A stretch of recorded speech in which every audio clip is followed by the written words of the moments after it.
That's what you always think. That's how you always feel. And you, like an animal, you settle the body back down into the present moment and you tell it it's no longer the mind, that you're the mind. That's a victory. Then the body says, hey, dude, you're super busy. You got a lot of things to do. You got a lot of people to see. You got a lot of places to go. You got a lot of things to do. And you've been doing the same thing every day. Your body's going to want to get up and do something. You're going to want to quit because your brain's telling you that you can't do this.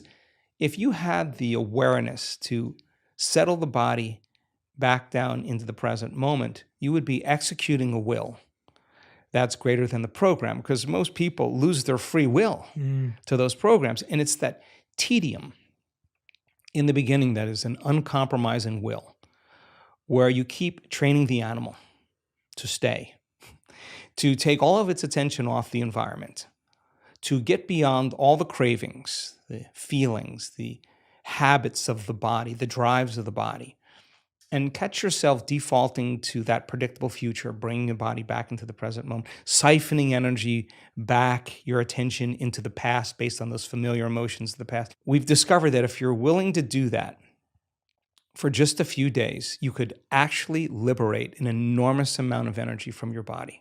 You go from particle to wave, from matter to energy, and you're literally transmuting those limited emotions into elevated emotions, and something really beautiful happens if you're willing to fire the crucible and sit through that long enough. All of these emotions move, that energy moves right up into the heart, and the person starts falling in love with life. They start feeling this state of gratitude, this gratefulness to be alive, this ineffable word of relaxed and awake. And something really magical happens when we've discovered this little simple thing. When that energy makes it to the heart, there's only one place it wants to go, and it goes straight to the brain. So the person starts relaxing into their heart when they feel this feeling, and the more they relax into the heart, the more their brain all of a sudden starts becoming aroused. And they start going into these elevated gamma brainwave patterns. Now, gamma is not unconscious. Gamma is actually super conscious. It's actually super aware. You're outside the program now. So when that occurs and the brain goes into gamma brainwave patterns, what we discovered is it's not a little gamma. It's not a lot of gamma. It's not a whole lot of gamma. It's a supernatural amount of gamma. And we start seeing these brainwaves where we see theta start carrying alpha, and alpha starts resonating with beta, and beta starts creating high beta, and high beta starts creating gamma. And you see these standing waves of brain coherence happening. And the person feels so amazing that they don't want the moment to end. And so we see when they put their attention on their heart, like filling a gas tank, we see on the gauge of on the scan, this very low frequency start rising in the heart.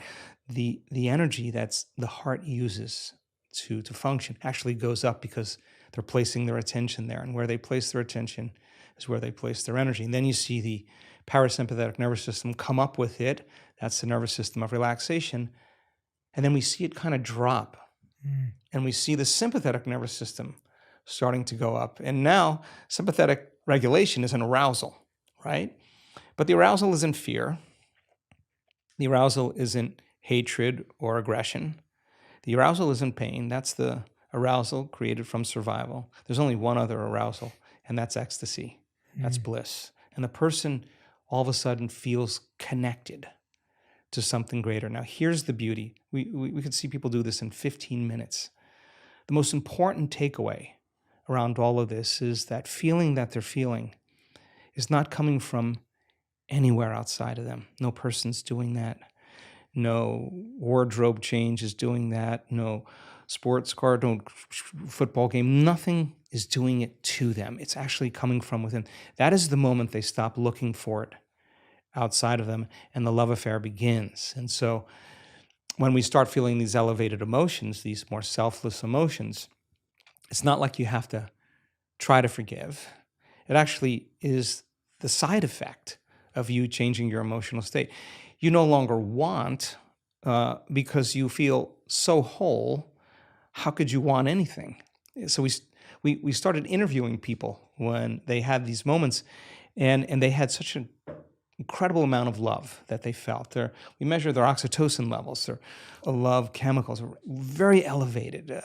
The amount of gamma in terms of coherence was 200, 300, 400 standard deviations outside of normal in coherent gamma. Now, 3 standard deviations outside of normal in gamma is about 2% of the population. 200, 300, 400, a lot of energy in the brain. So the brain all of a sudden is receiving an enormous amount of energy. So we've discovered relaxed in the heart and awake in the brain. And that process of transformation is your willingness to sit past that thought, past that emotion, and keep training the animal. And sooner or later, you can recondition it to a new mind. And the system for this new mind and this journey that you're talking about is meditation. Like this is coming through a meditative practice.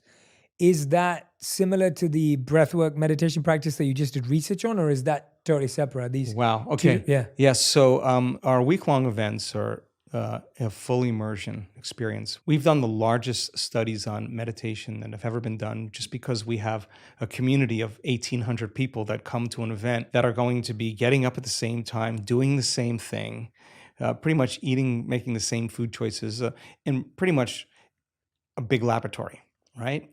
And so our discoveries in working with 1,800 people in measuring brain waves, their brain function before and after the event, measuring their gene expression before and after the event. We're measuring 2,882 metabolites in their blood. We're measuring DNA expression. We're measuring urine. We're measuring saliva. We're measuring the energy of the room. We're measuring everything. And meditation, in a sense that it's not in the traditional way. What we do is we look at what really works. We're actually looking to say, well, that's something that we can actually see a change in. So we teach meditation 3 ways: to become familiar with your old self and to become familiar with your new self. That's what the word meditation means, familiarization, to become familiar with. So we use that model for change. To slow your brain waves down and get beyond your analytical mind is meditation. And you teach your body how to do that. And we've discovered a formula that simply makes it very easy for people to do it. You practice it, you'll get good at it, just like anything else you practice. So to get beyond the analytical mind is another way to reprogram ourselves.